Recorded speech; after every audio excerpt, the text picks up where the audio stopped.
قاصرا واغفر لنا ما مضى يا واسع الكرم يا رب بالمصطفى بالمقاصيا واغفر لنا ما مضى يا واسع الكرم مالكا أدور به سواك عند حلول الحادث الآمن يا رب بالمصطفى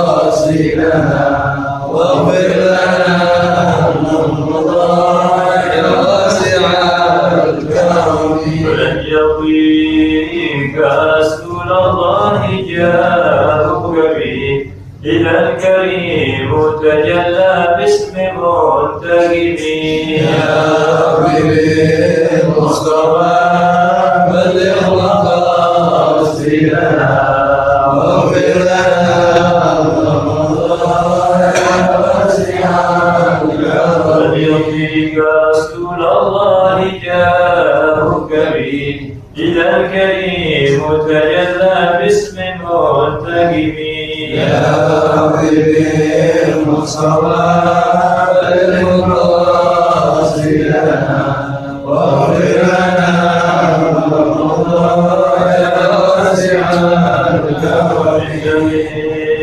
جودك الدنيا وضارتها ومن علومك علم اللوح والقلم يا رب بالمصطفى بلغ مقاصدنا واغفر لنا ما مضى يا واسع الكرم لا تقنطي من جنة عظمت إن الكبائر في الغفران كالأمين يا رب بالمصطفى بلغ مقاصدنا واغفر لنا ما مضى يا واسع الكرم رحمة ربي حين يقسمها تأتي على حسب العصيان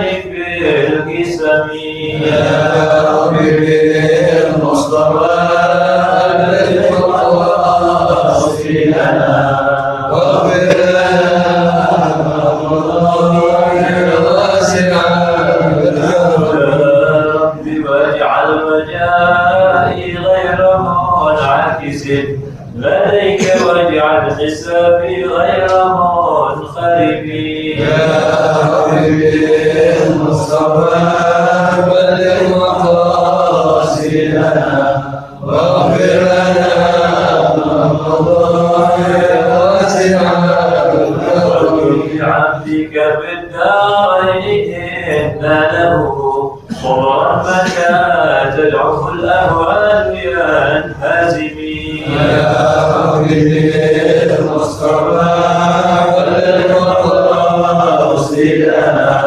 واغفر لنا ما مضى يا واسع الكرم بصحب صلاة منك دائمة على النبي بمنهل ومسلم يا رب بالمصطفى بلغ مقاصدنا واغفر لنا ما مضى يا واسع الكرم عذبات الباري حسرا وأقرب ليس حال العز بالنغم يا رب بالمصطفى بلغ مقاصدنا واغفر لنا ما مضى يا واسع الكرم عن أبي بكر وعن عمر وعن علي وعن عثمان ذي الكرم يا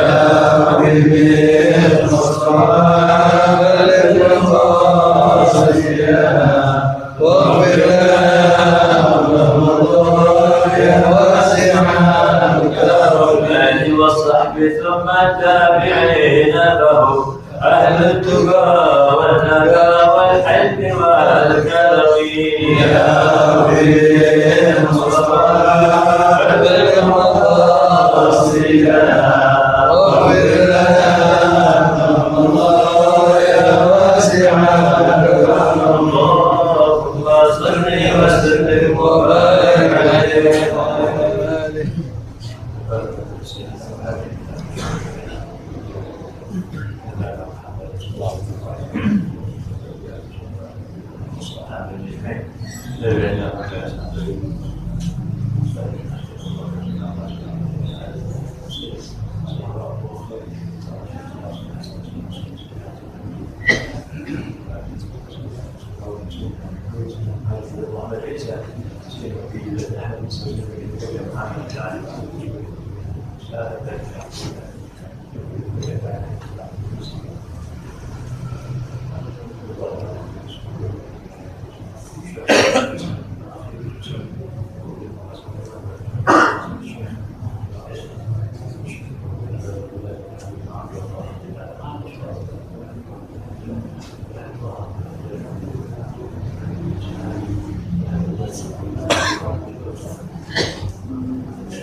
Alhamdulillah, alhamdulillah, wabillahi nasta'in ala umuri dunya wa din, wassalatu wassalam ala sayyidil mursalin sayyidina Muhammad sallallahu wa ala alihi wa sahbihi ajma'in wa la hawla wa la quwwata illa billahil aliyyil azim. Rabbi shrah li sadri wa yassir li amri wa hlul 'uqdatam min lisani yafqahu qawli bi rahmatika ya arhamar rahimin.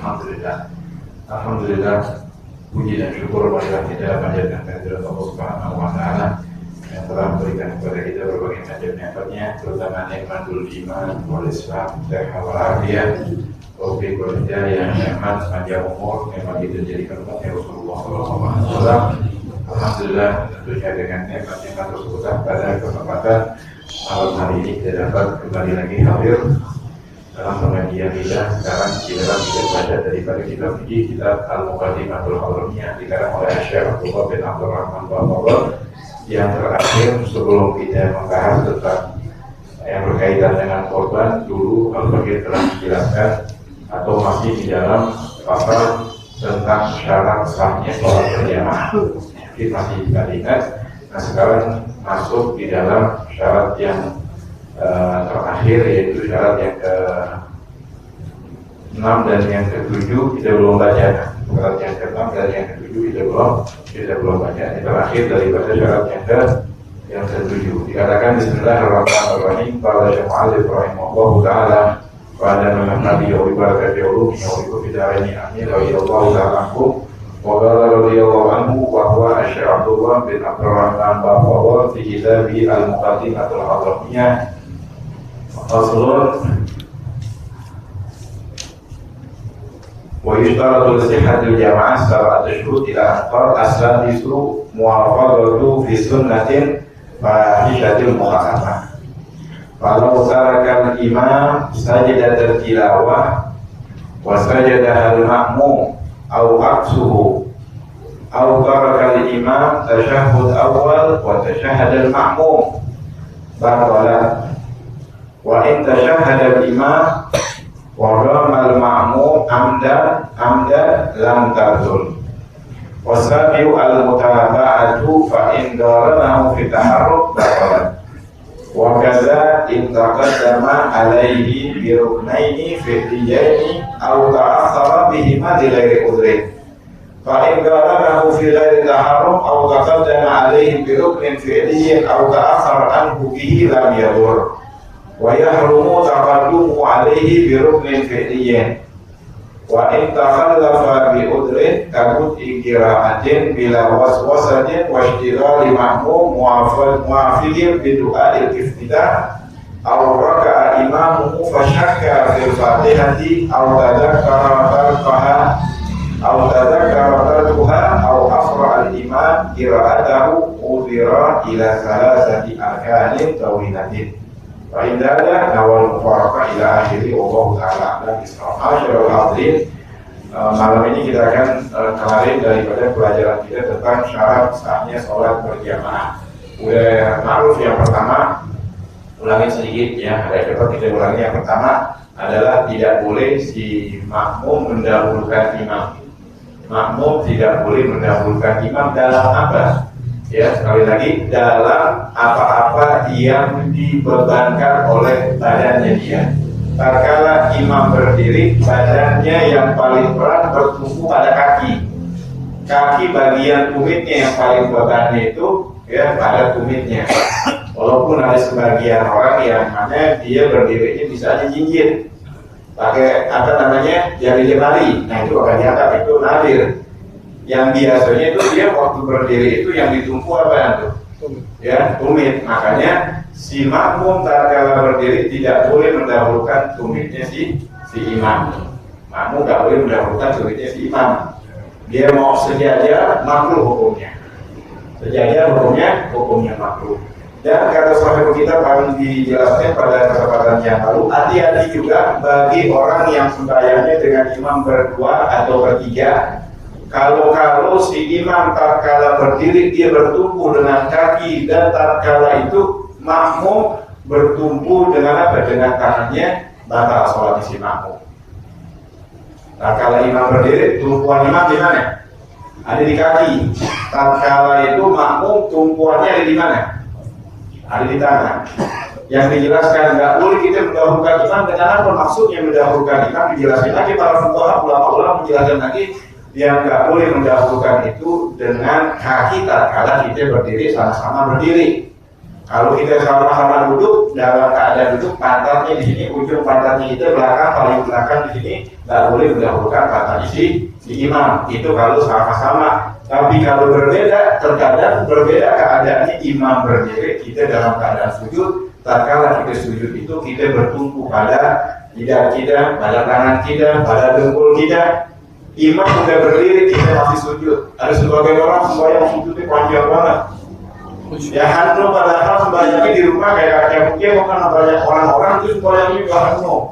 Biar apa? Biar dibilang ahli sujud nih. Lama sujudnya. Padahal sembahyangnya batal. Kenapa? Karena dia mendahulukan imam. Mendahulukan apa yang dibebankan oleh imam itu dari lewat pada kesempatan yang lalu.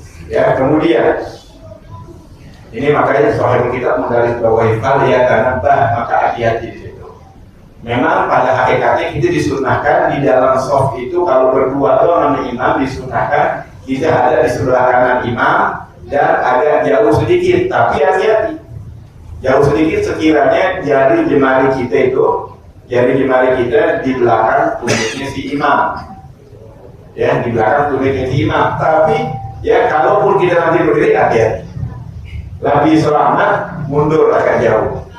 Dulu ada orang kita punya sembahyang berdua, dia masbuk, ya ada satu ustaz di sana dia masbuk, kemudian satu lagi lebih masbuk lagi, dia udah dia berdiri, kemudian ikutin itu, jadi imam, nggak jauh banget, agak dekat begitu.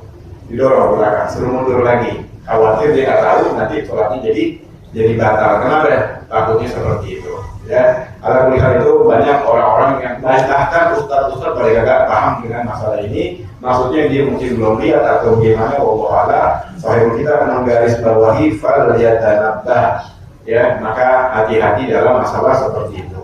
Walaupun kita lihat aqwal ulama ada atau makanya para fuqaha itu mereka dengan keluasan ilmunya, kalau ada orang melaksanakan masalah itu dijamin, bukan dijamin karena dia kagak mau menghilangkan daripada kemungkaran. Ada sebagian pendapat ulama yang membolehkan, biarin aja udah. Nanti kalau dia ngaji dapat ilmunya, alhamdulillah dia tuh. Ya, ada pendapat ulama yang membolehkan, bahkan kita saksi kemarin ditulis di waktu umrah, waktu haji. Imamnya di mana tuh? Itu waktu yang di pintu Ka'bah tuh kan dikosongin. Imamnya di belakang sini. Imamnya di belakang, makmumnya di depan situ. Di depan. Itu sebagian mazhab mengatakan boleh, yang penting kagak boleh mendahulukan di dalam mazhab selain mazhab Imam Syafi'i, nggak boleh di depannya. Yang dikatakan nggak boleh mendahulukan di depan imam. Imam di sini, makmum di sini nih, itu nggak boleh. Tapi yang khilaf itu ada di sebelah kanan kirinya. Dalam mazhab ini mu'tamad kagak boleh mendahulukan imamnya di sini, ya di depan sini kagak boleh. Di mazhab lain itu dibolehkan. Makanya dikosongin itu tempat tawaf itu dikosongin depannya, itu ada imam yang ada di belakang, dia sholat di situ. Ada tempat imam di kaidah tuh di atas, ya di atas tempat matof itu imam sholat di situ. Kemudian yang kedua, kita harus mengetahui perpindahan imamnya. Dengan apa mengetahui? Dengan dia melihat atau dia mendengar. Kalau kita sholat berjamaah kayak di khatam terawih kemarin, kita kagak dengar sama sekali, ya. Di Masjid Salafi, ya, di kegiatan Majlis Ta'lim Salafi banyak orang-orang pada dulu yang di belakang kalau kedengaran sama sekali. Tapi kita bisa melihat makmum yang ngelihat yang melihat imam terus bersambung-sambung, itu boleh. Tapi kita nggak boleh mendahului dia. Itu kedudukannya seperti imam, ya. Atau kita bisa mendengar. Mereka kadang hidup, kadang agak hidup. Ya, di Bogor begitu juga, di sebagian tempat dia nggak kedengaran sama sekali. Nah itu dia kagak sah kalau sama sekali. Kira-kira aja dah, bayangin kira-kira udah ada yang ruku, ya. Atau misalkan pakai ilmu kasyaf misalkan, dia bisa, ya, harus dia bisa mendengar atau dia melihat daripada imam. Kemudian sampai situ yang ketiga, kalau memang dia di situ di masjid, nggak disyaratkan jaraknya berada jauh. Ya, mau dia jauh dari imam terlampau jauh itu nggak apa-apa. Tapi disunnahkan kita jangan terlalu jauh oleh imam melebihi 3 hasta. Ini 1 hasta segini nih, 3 hasta kira-kira kurang lebih kira-kira 1,5 meter. Kalau 1 hastanya misalkan 1,5 meter, ya kalau 3 hasta 1,5 meter. Ini udah soft yang begini udah 1 meter, kurang lebih 1,5 meter. Lebih atau kurang daripada 1,5 meter. Tambahan sedikit atasan ini misalkan dengan ujungnya ini yang di belakang situ, ya mungkin 1,5 meter. Disunnahkan jangan melebihi 1,5 meter. Kalau dia melebihi 1,5 meter, sah sholatnya, tapi makruh, dapat menghilangkan fadilah jamaah. Kayak enggak? Makanya Al-Nabi berkata itu musuh jangan di sini tuh di pintu, ada orang yang sholat di pintu. Buat apaan? Ini kalau melebihi dari sini ke sof yang berikutnya, nggak ada pahala jamaah semuanya. Ada orang yang sholat di pintu 2 orang, 3 orang, itu muatnya berapa orang sholat di situ. Jangan dipenuhi penuhi semua. Dan kemudian yang di pintu ada orang di situ. Jangan terlampau jauh. Ini banyak juga orang nggak masalah, tapi namanya nggak menghiraukan dengan masalah seperti ini. Ada mereka menyaksikan imamnya jauh.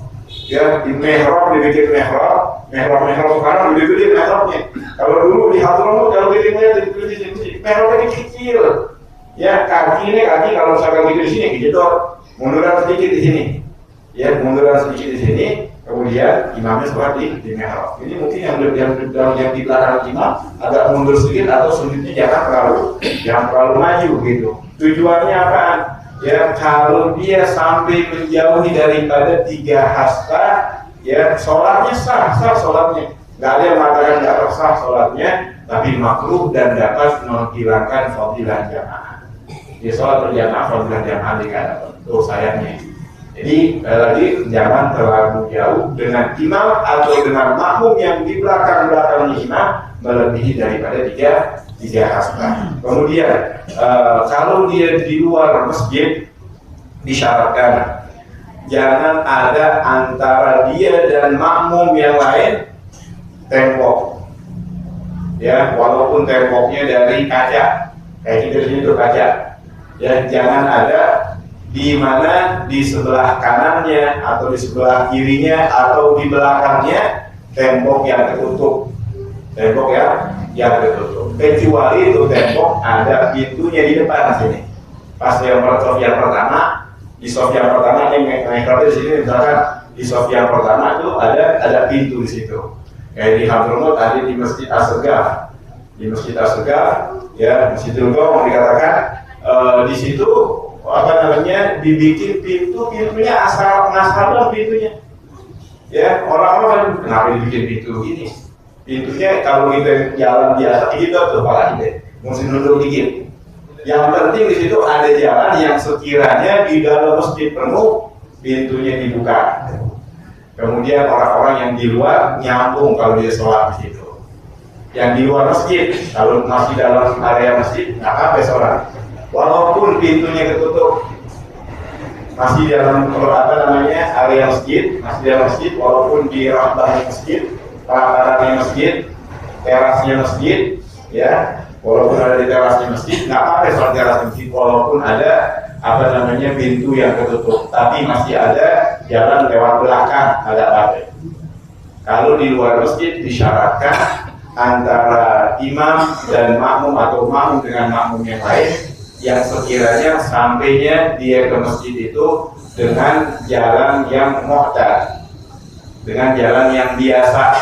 Kalau boleh sampai dia ngebelakangi kiblat dulu. Kalau orang misalkan yang di luar itu orang ada sholat, kalau di sini ya, jadi nggak bicara yang sholat di dalam sini. Kalau sholat di dalam sini, yang di sana walaupun di depan sah. Kenapa? Karena mungkin dia sampai ke imam dengan mutasil jalan yang wajar. Gitu. Dia sampai imam dengan tanda itu, dia menyambung dengan makmum yang ada di belakangnya imam. Kalau imamnya ada di situ, tapi kalau imamnya di sini, yang di luar sof yang pertama itu. Ya, di soft yang pertama atau misalkan di depan, di dalam itu kan ada pintu, ya, ada pintu. Yang di pintu atau keluar sedikit kakinya dia di luar pintu itu sah sholatnya. Yang di dalam sini dia tidak sah.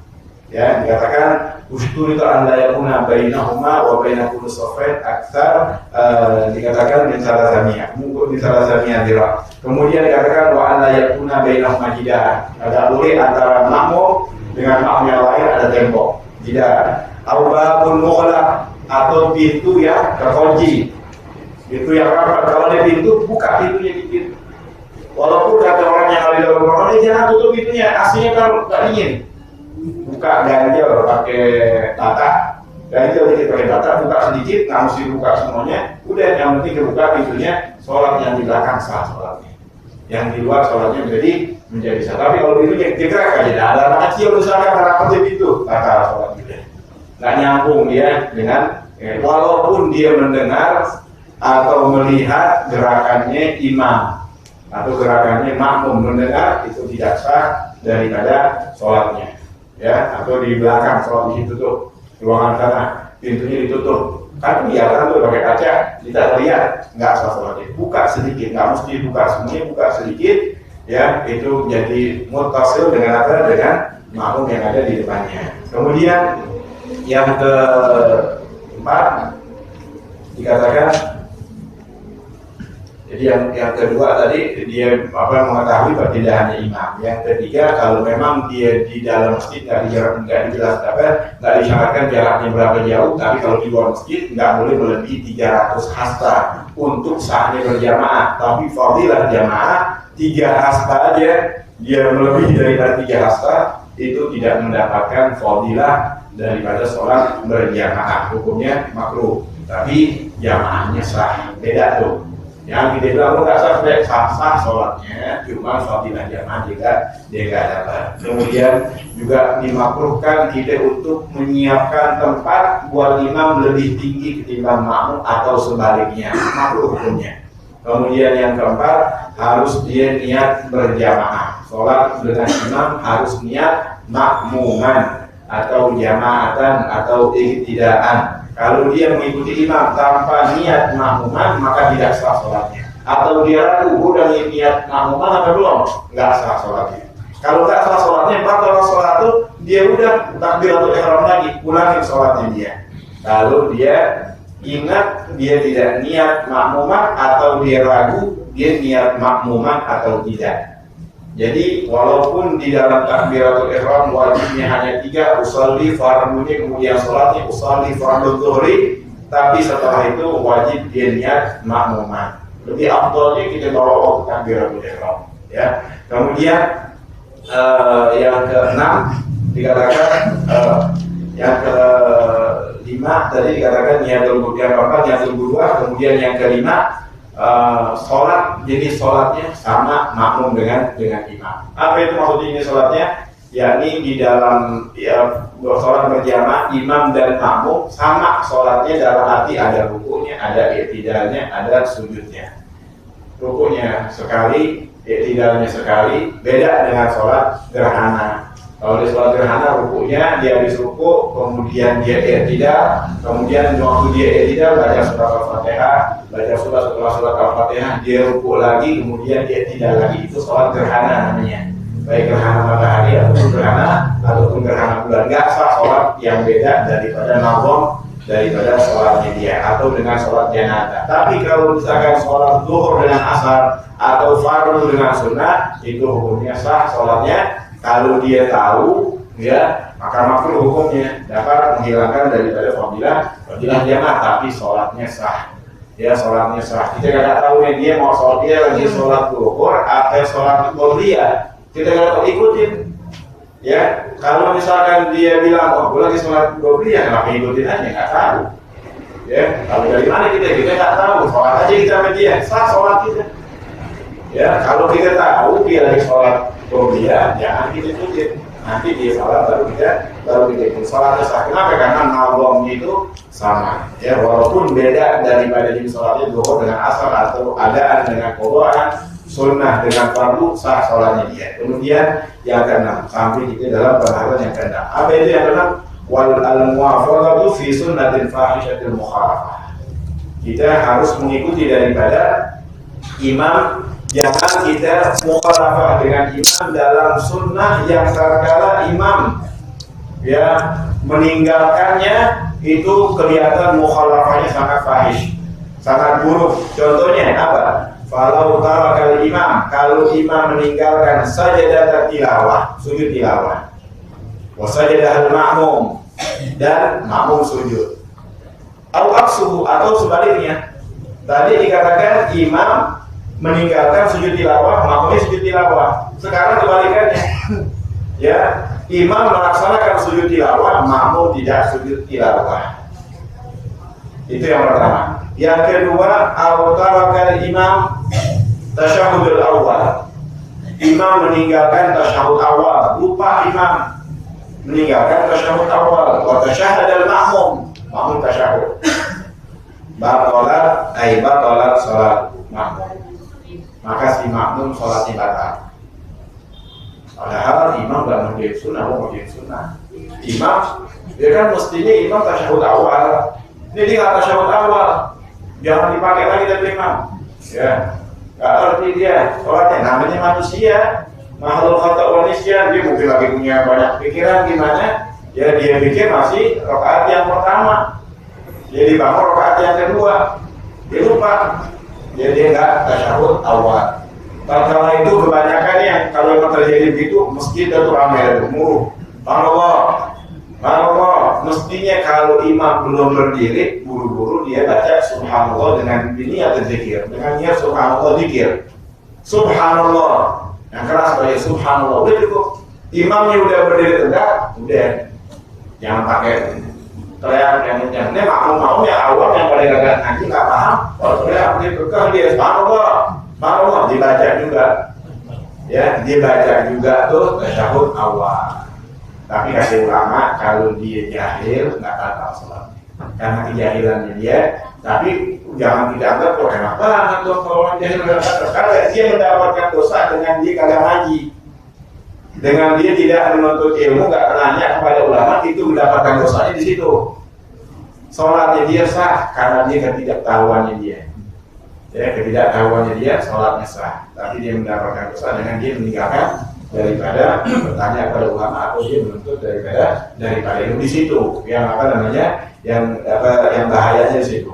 Jadi kalau misalkan imamnya meninggalkan tasyahud awal atau imamnya meninggalkan sujud tilawah, ya imam pada paham itu surat disunahkan untuk sujud tilawah. Dia nggak sujud tilawah, bos sujud tilawah dia Allahu Akbar.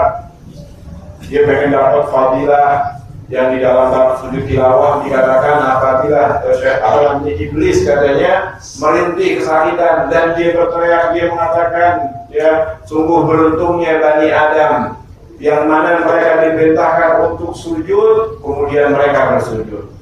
Dan Allah memerintahkan aku sujud dan aku tidak, dan memerintahkan aku hamba Bani Adam untuk sujud, yaitu sujud tilawah, dikatakan fasajadah falahul jannah, maka baginya surga, dan memerintahkan kepadaku sujud ya kepada Adam penghormatan, maka aku tidak melaksanakan sujud faliyan nar, maka bagiku daripada neraka. Jadi mau dapat ini fadilah surga dengan sujud tilawah aja, fadilah dan jalan sujud tilawah kalau dia sujud dan dia surga oleh Allah Subhanahu wa taala. Sayang kalau dapat fadilah ini gua sujud aja dah, Allahu Akbar.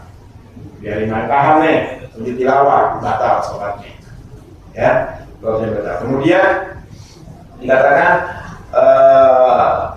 wa in tasyahhada al-imam, kalau misalkan wa in tasyahhada al-imam, kalau imamnya tasyahud awal, ini sudah ma'ruf, kita tahu bersama bahwa itu adalah sunnah, termasuk min ab'adis shalah, sunnah ab'ad ya, sunnah ab'ad shalah. Dikatakan wa in tasyahhada al-imam, kalau imamnya baca tasyahud awal wa qamal ma'mum amdan, makmumnya diri dengan sengaja, bukan diri dengan lupa. Dia diri dengan sengaja, maka si makmum tidak batal sholat, tapi makruh ya, dapat menghilangkan daripada fadilah jamaah. Imamnya tasyahud, tidak pakai mau tasyahud, kenapa dia orang nggak mau baca tasyahud? Imamnya mau diri, rupanya dia mau buru-buru kali, tiketnya udah mau hangus, dia mau diri deh. Kecuali dia niat mufaraqah, terserah itu.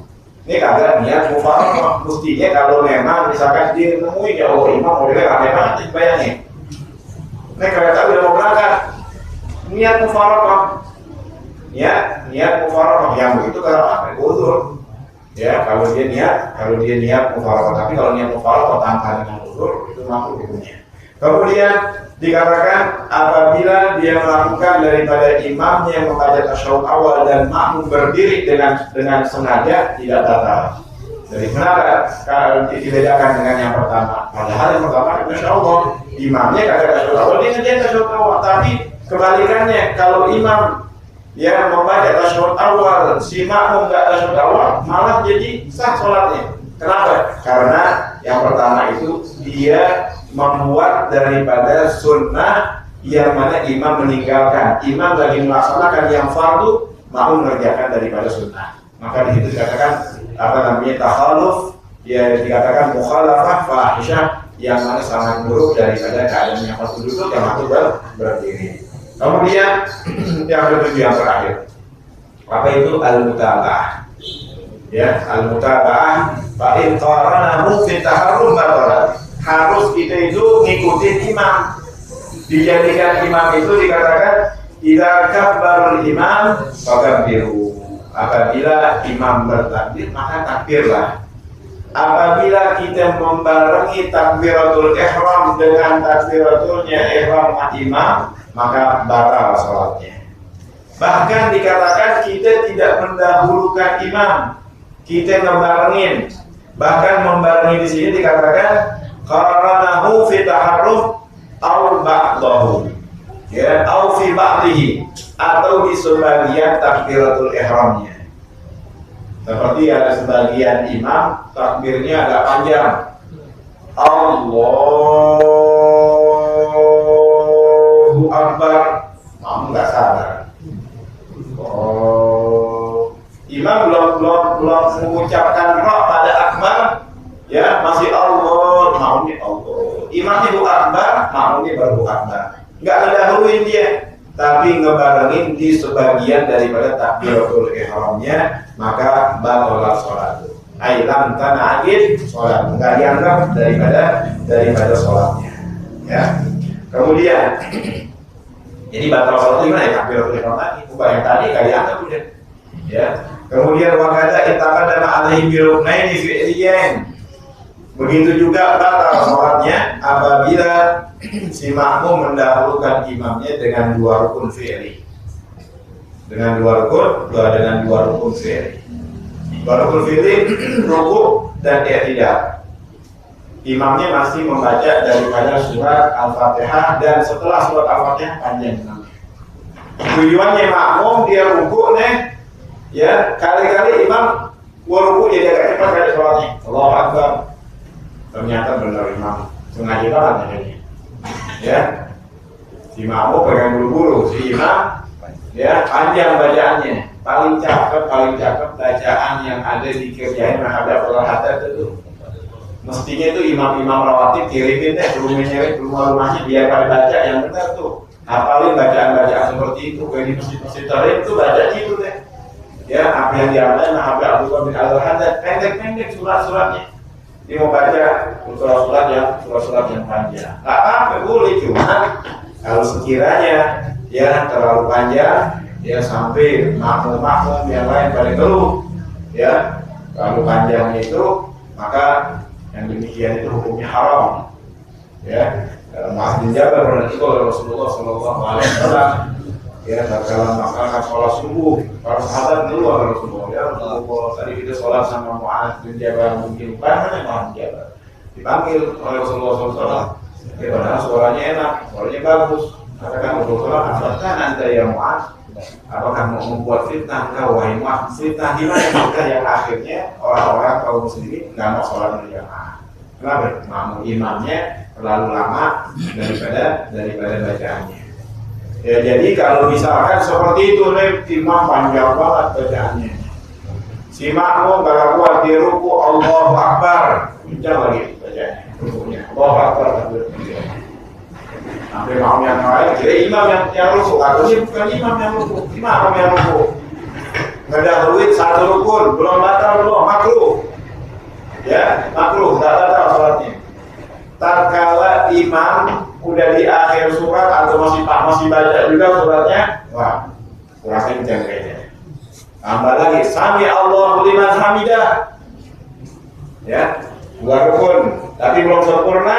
Kalau si makmum udah mau turun, batal sholatnya si makmum. Sedangkan imam masih dalam keadaan berdiri, batal daripada sholatnya. Atau begini juga dikatakan dua rukun walaupun tidak sempurna, tapi dia tidak tertemu di dalam dua rukun tersebut. Sekiranya tatkala imam masih dalam keadaan bacaan surat, kemudian makmum ruku Allahu Akbar, ternyata imam ya langsung dia nih, oh makmumnya udah ngasih kode nih, dia ruku duluan.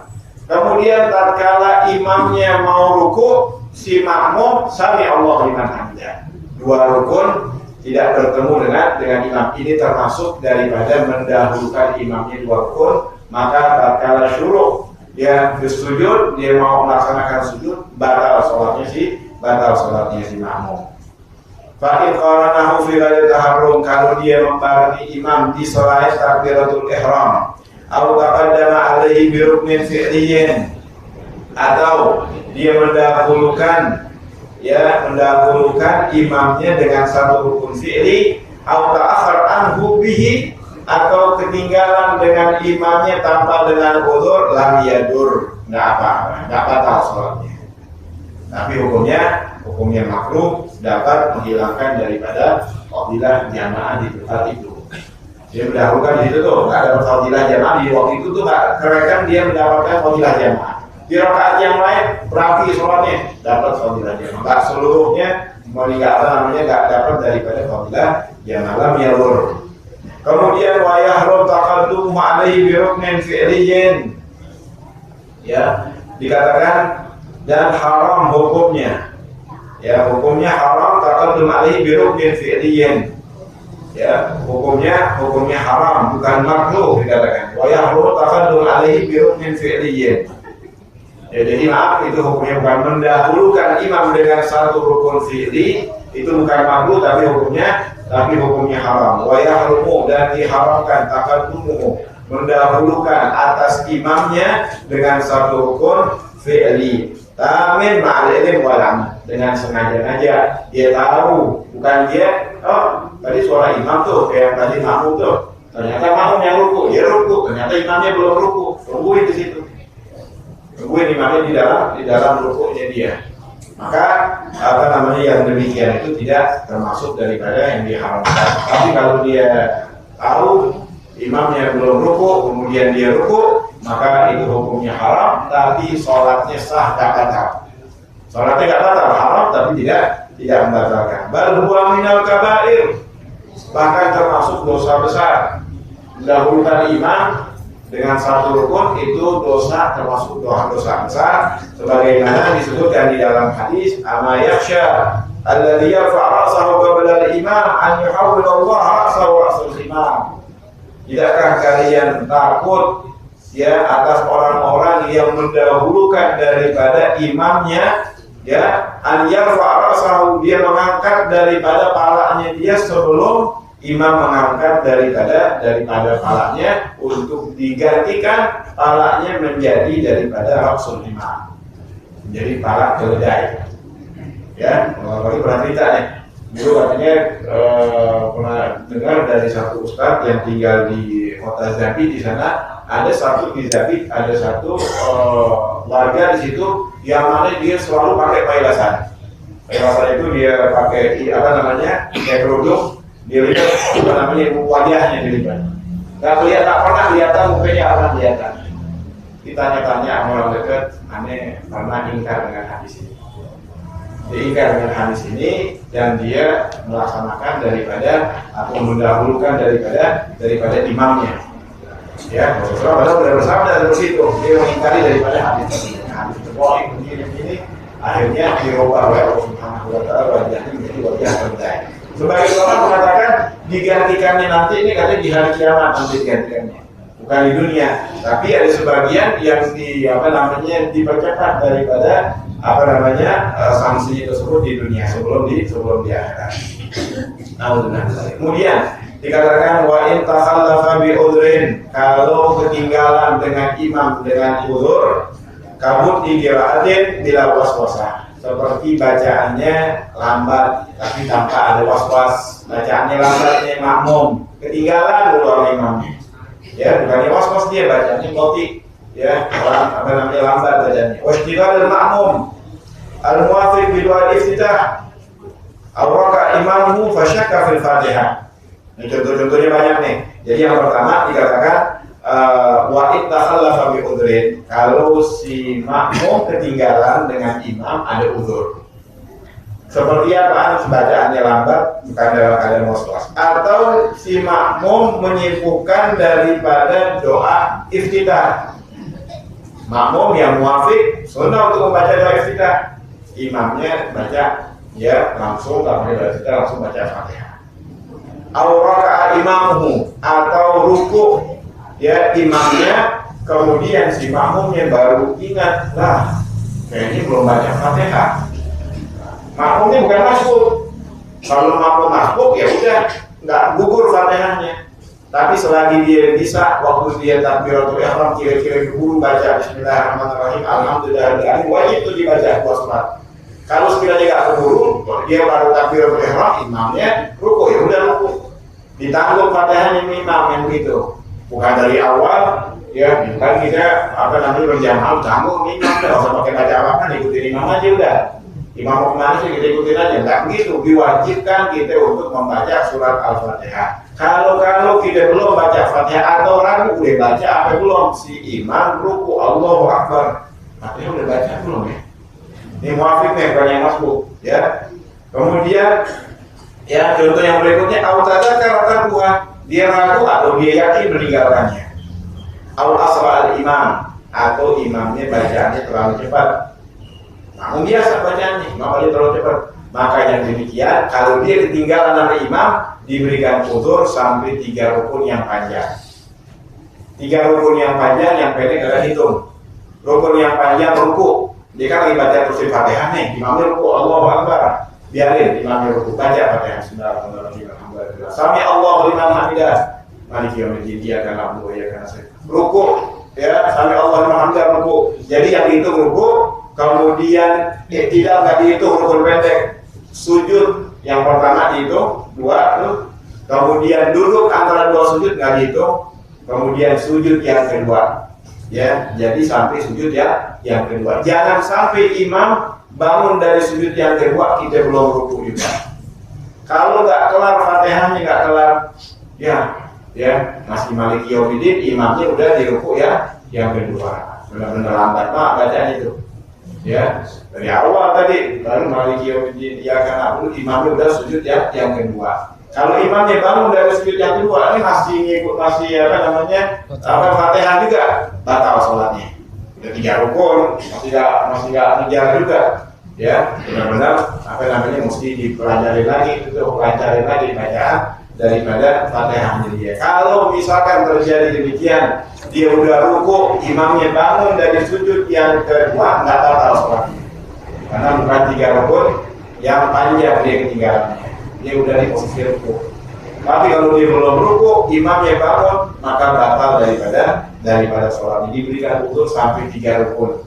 Jadi kalau kita belum baca Fatihah, ingat atau ragu, kita ruku sama imam, ya nggak kenaikan 1 rakaat ini.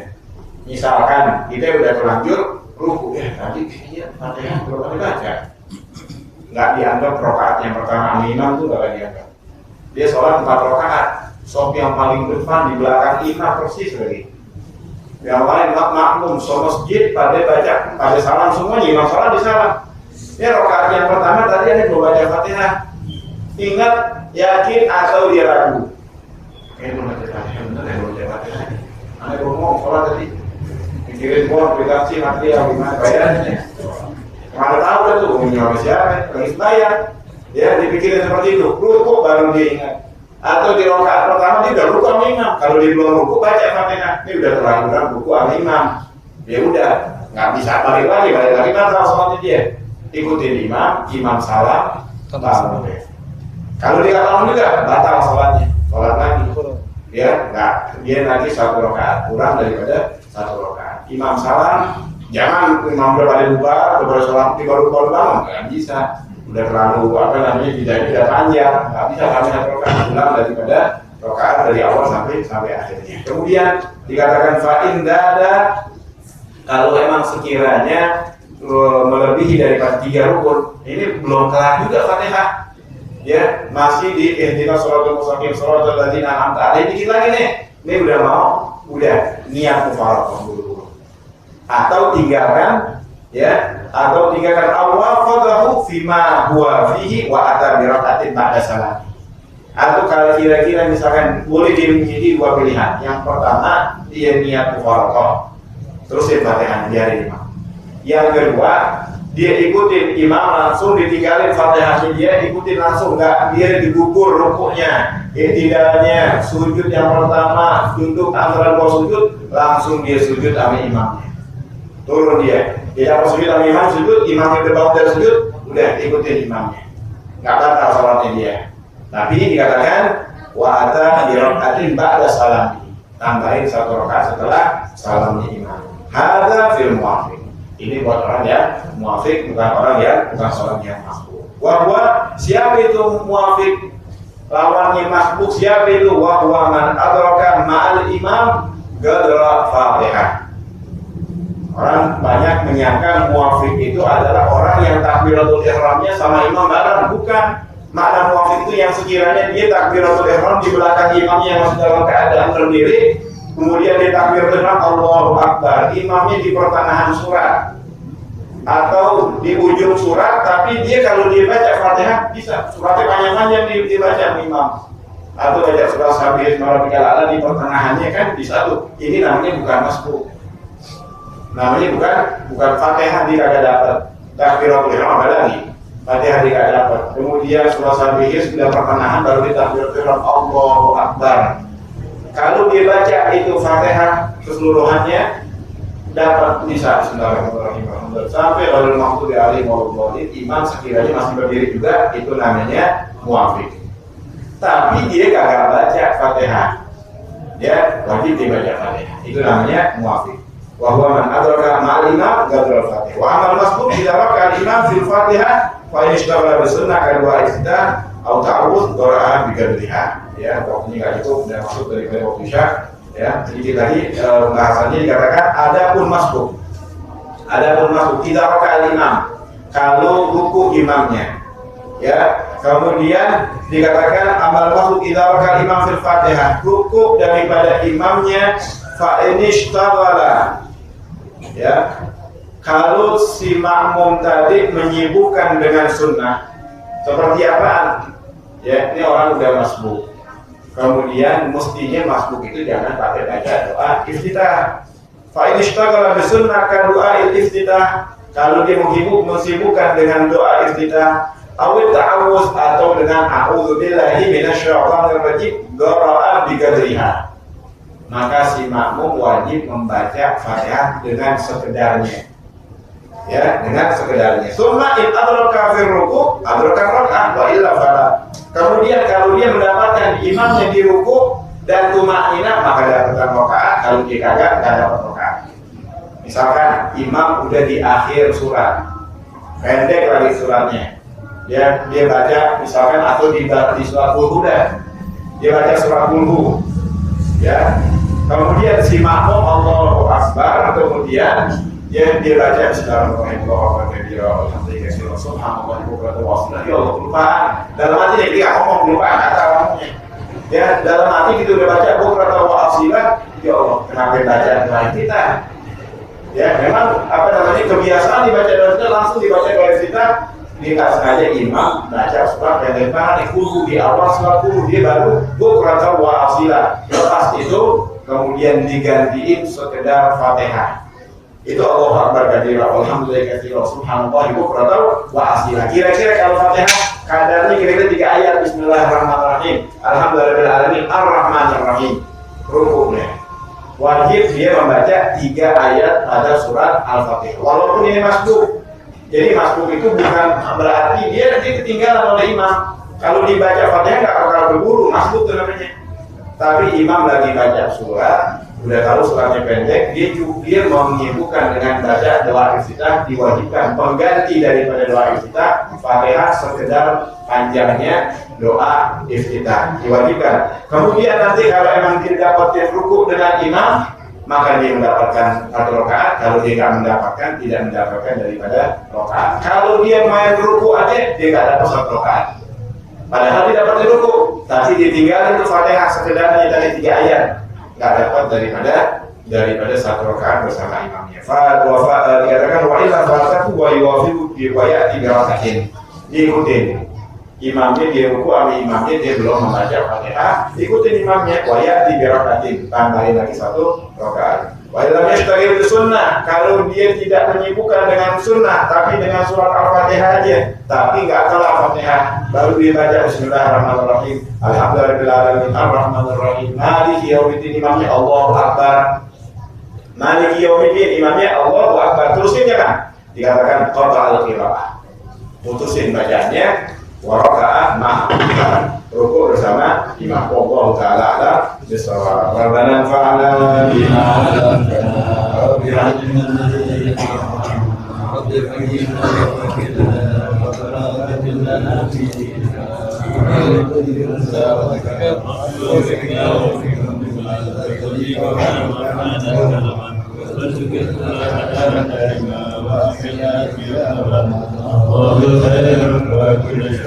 ربنا اصلح لنا كل سوء واغفر الله واغفر عنا ربنا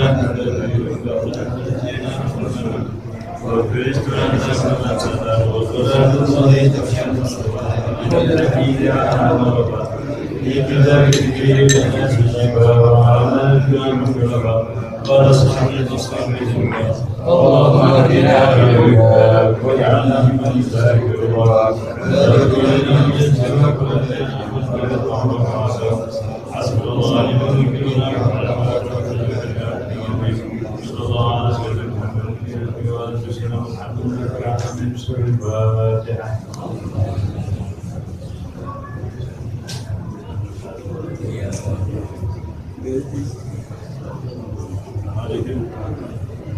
اللهم اجعل معنا هذا